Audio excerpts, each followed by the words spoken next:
Alright, hey there guys, Adrian here, aka JediBro95, coming at you guys with another video. Kind of had a little bit of a slip up in the recording, but hey, we're still here. So in this video, guys, I'm going to be coming at you guys with my second half of the season bold predictions. Now, these predictions are, well, they're bold for a reason. They're not necessarily predictions I think will come true, but these are predictions that I do think is a lot more possible to see happening than I think a lot of people. I don't want to say a lot of people are, giving it realization or credit for, but I think it's more likely that these possibilities could happen just because of some situations going on in the NBA right now. So the first prediction I'm going to come out with, which is a bold prediction, is that LeBron James will come back and win the 2021 MVP. Now, I don't think he will. I think Joel Embiid is a lock for that award. However, when you consider the fact that both teams right now are actually neck and neck in terms of standings, and Joel Embiid is the actual MVP frontrunner, especially when Anthony Davis does come back, I think the Lakers are going to start to win more games. They're going to start beating some great teams, and then all of a sudden the conversation is going to start to shift to LeBron over Joel Embiid, even though it already kind of is for some people, even though it should not be. But I think with AD coming back, them adding him to the lineup, and then Lakers becoming more fully healthy, they'll start to win more games, and then therefore the reemergence of LeBron as an MVP, legitimate MVP frontrunner, will become a reality. Although, again, I don't expect him to win it. Coming in at number 2, gentlemen, is going to be the Dallas Mavericks make a late push to get into the postseason, or the Pelicans, I mean. As of right now, the New Orleans Pelicans are not even in the play-in tournament, if I remember correctly, going into this All-Star break. And with the Pelicans being as good of a team as they are, and them being and them starting to get their footing back into the back under them, with Lonzo playing better, Zion coming off an All-Star season, All-Star appearance, Brandon Ingram being an All-Star this year. Hopefully they will start to become more of a competitive team, especially in the Western Conference. Not saying that they're going to make the postseason by any means, but I do think that they could come back in and sneak a spot in the All-Star Game tournament. As right now they are a few games out, but I do think that they could steal the final spot. Although it is very unlikely that they do, but that's just me.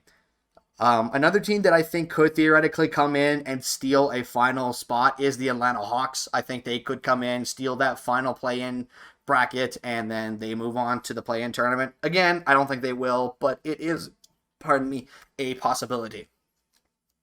Coming in at the number 3 spot for my bold prediction for the second half of the season is the Utah Jazz will not make the conference finals. Now, the Utah Jazz are an interesting team this year. Right before the All-Star break, they started to lose a little bit, and I know a lot of people have been buying into Utah and shit, and I even made a video myself talking about, are they for real or not? And I had someone comment they are for real, and if that is what you believe, then I am not going to sit there and say, you're wrong for believing that. However, me personally, I don't see the Utah Jazz even making the conference finals. Because looking at what the Utah Jazz is holding on to right now, they're holding on to some of the best. They're holding on to a great stretch of three-point shooting, and I truly believe that it may not be sustainable come postseason time, especially with the also with the inefficiencies of Donovan Mitchell. As Donovan Mitchell, he has been playing well. Don't get me wrong, but he's not as the most efficient player on the roster. As Donovan Mitchell is barely above league average in true shooting percentage, and he's like 43% from the field. So that and the fact that the Utah Jazz overall just are so dependent. Not so dependent, but so reliant on the three-point shot, and if it doesn't translate to the playoffs, it could be a very ugly scene offensively. Now, defensively, I do see them holding up, as they are the best defensive team, and one of the best defenses in the league, and they definitely could bring that impact and energy to the playoffs. But as we know, to be a true conference finals or even championship level contender, you need to be great on both sides of the ball. And I just don't see the Utah Jazz three-point shooting holding up. And once their three-point shots don't start going down, if Donovan Mitchell cannot produce and take over games, it's going to be a rough ride for the Utah Jazz in the postseason. The next prediction I have, ladies and gentlemen, is going to be that the Nets do not make the finals. Now, if you recall way back, if you do follow me on Twitter, first of all, please follow me on Twitter if you do, if you are not already. But I tweeted out after the finals in 2020, after the finals in 2020, they were my pick to come out of the Eastern Conference with a fully healthy Kevin Durant, a healthy Kyrie Irving, Jared Allen, Spencer Dinwiddie, Joe Harris, and all those great players. I was sitting there and I was honestly thinking, you know what? If they're fully healthy, who really, in my opinion, is stopping the Nets from coming out of the East? And I stood by that right up until the point where they got James Harden. And I'm not saying James Harden is a bad player. Okay, why would I ever think James Harden is a bad player? Far fucking from it. But the reason I don't have the Nets making the finals anymore is because of their defensive issues. Right now, they are below average in the below average. They're one of the 5 worst defensive teams in the entire league, depending on what site you look at. They're probably the worst. And to be completely honest, you can't, I know there is a bit of a conversation about defense winning championships.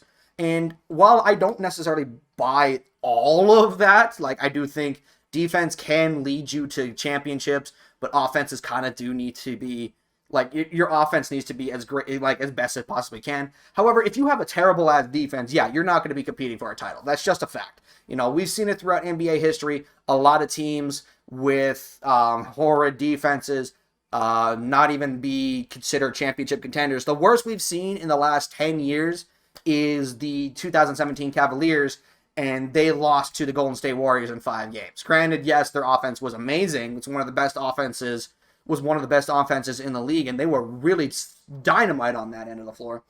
But with the addition of Blake Griffin now, it doesn't really solve their issues defensively, and I now personally do believe that the Bucks and or the Philadelphia 76ers, there we go. I truly believe because of their defensive impact and because of their defensive abilities, also with them being able to keep up offensively with the Nets, I truly believe those two teams can beat the Brooklyn Nets in a postseason series right now. I'm not going to say Boston because Boston has been up and down this year, and to be completely honest, I really do think even with their defensive issues, the Nets could still beat the Celtics. But if they have to match up against the Bucks, when they have to match up against the Bucks or the Sixers, because they're going to have to match up against one of them eventually, I really do think that the other team can come out with that win in that series. Again, that's just my opinion. And lastly, my bold prediction for prediction number 5, gentlemen, is that I do not think that the Warriors will stay where they are and make the postseason. Now, the Warriors have been, let's be honest, the Warriors have been a bit of a carry job with Steph Curry this year. And the Warriors have had a bit of a struggle turning, some young players trying to introduce some young players and new pieces into the system. However, in this Western Conference where you have teams like the Denver Nuggets as the 6th seed, despite the fact that they're what was their record right now? 21-15, and the Warriors are ninth, one game above 500. And right now they're in the play-in tournament situation. I don't see the Warriors sneaking into the playoffs as a final seed. And that personally would be upsetting because I did have the Golden State Warriors as a postseason team, maybe like a 7th or 8th seed, but I did have the Warriors as a postseason team. And even before Klay Thompson's ACL decided to go sideways again, I had them as a conference finals pick. But now, with what's going on, I don't necessarily know if they're even going to be able to win the play-in games. And granted, it is possible they could still do it. Steph Curry is the greatest point guard in the NBA and has been the greatest point guard in the NBA for quite some time. And he's been the best point guard in the league. And he's been the best PG since Magic Johnson. Don't get that twisted. But I don't necessarily know if they can hold themselves and keep themselves steady to get that play-in tournament win, and who knows, maybe something bad will happen to them. But right now speaking, I think teams like San Antonio and Dallas could very well beat them in the play-in tournament, and so I don't think the Warriors are going to make the postseason this year, which would be a shame because that would be a waste of Curry's year because I want to see him win as many championships as possible, as should everybody with great players. But that being said, it's just not looking like the Warriors are going to be in the postseason. But with that being said, anyways, gentlemen, that is going to be the end of this video.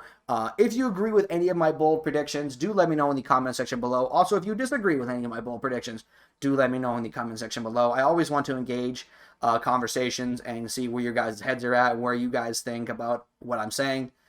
But with that being said, guys, like the video if you guys did enjoy. Again, subscribe if you guys are new. And I'll see you in the next video. I'm out. Peace.